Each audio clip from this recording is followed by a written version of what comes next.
Back now with a closer look at this year's Oscar nominations. Emilia Pérez leads the pack with an impressive 13 nods, including Best Actress for Karla Sofía Gascón, making her the first openly trans performer to get an Oscar nomination. The Brutalist and Wicked garnered the second most nominations with 10 each, but just like every other year, these nominations aren't without some controversy, like the use of AI in two of the films that are up for Best Picture. And sometimes the buzz isn't around who was nominated, but who was left off the list. Here to walk us through it all is our good friend Dave Karger. He is a host of Turner Classic Movies and author of the book 50 Oscar Nights, which relives some incredible Oscar moments and speeches from over the years. Good to have you with us. So normally during this time period on Fridays, we do our can't miss list, which is where we talk about all the things you need to see this weekend. I think this is perfect because now you can just go see all the Oscar nominees. Some are in the theaters. Some you can actually watch at home now, which is really cool. I love this time of year because film fanatics like myself have been talking about these movies for months. Yeah. But I love that now the general public is like, what's a Nora? Right, exactly. And I'm saying, I've been talking about a Nora since September, but now you're finally going to listen. And it's great because that's the wonderful thing about the Academy Awards is that it really elevates these movies that deserve to be seen. And in many cases, like The Brutalist, really need to be seen on a big screen. Okay. So I think that's a wonderful thing about the Academy Awards. Let's talk about Best Picture. We've got 10 nominees. It is kind of a wide open field this year. Yeah. Some movies people have seen, others that people may not have heard of, like Nora. The Substance is in there, which is sort of a peculiar film, some might argue for. Yes. Talk about how this Best Picture race is shaping. I love it. All my favorite movies are in there, and there's something for everyone. The Oscars are the great equalizer. You have Dune Part 2 and Wicked, these movies that made hundreds of millions of dollars, right alongside two foreign language films, Emilia Pérez and I'm Still Here, which was, I think, a bit of the surprise nominee, a film from Brazil that also got nominated in Best Actress for Fernanda Torres. And then you have these as a smaller movies like Nora and The Brutalist, and films that I think people really should now pay more attention to. A lot of people I'm hearing saying maybe Emilia Pérez has the edge to win because it did have the 13 nominations.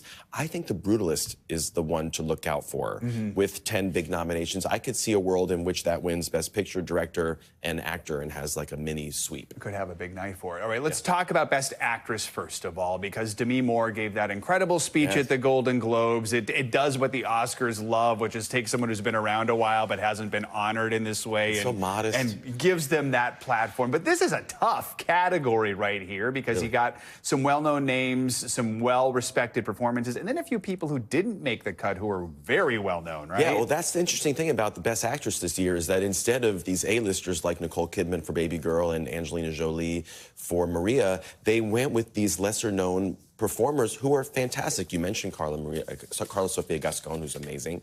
Also, Mikey Madison, the star of Nora, and what a breakthrough performance that she gave. I just love that. The only person of those five who's ever been nominated before is Cynthia Erivo for Wicked. And by the way, if she wins, she completes her EGOT. Oh, that's right. She's on the edge of that. All right, let's talk about Best Actor, because you got Timothée Chalamet, who would be the youngest to win an acting Oscar if he does win. Adrian Brody's won one before, but seems to be the favorite. And Ralph Fiennes, is this his first Oscar nomination? It's his third nomination. It's his third. Okay. Yes. He's never won, though. He's never won. Okay. It would be so... The only acting nominee this year who has won is Adrian Brody. In fact, 13 of the 20 acting nominees are first-time nominees, which I think is really interesting. Ralph Fiennes has a chance for the kind of career achievement reason.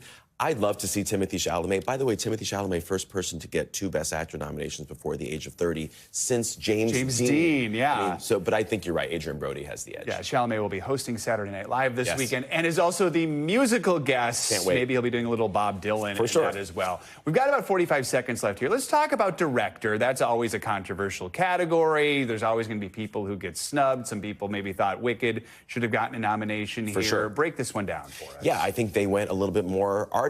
And that's why you're not seeing John Chu for Wicked or Denis Villeneuve. And I know that Josh Brolin put on Instagram, he was like, how could they not nominate Denis Villeneuve? They also didn't nominate him when Dune got 10 nominations, the first one a couple of years ago. So unless there's going to be 10 nominees for Best Director, there's always going to be some people that miss out. All right, so much to watch. Hopefully you can check some of it out this weekend or ahead of the Oscars coming up right now in early March. Dave Karger, always good to see you.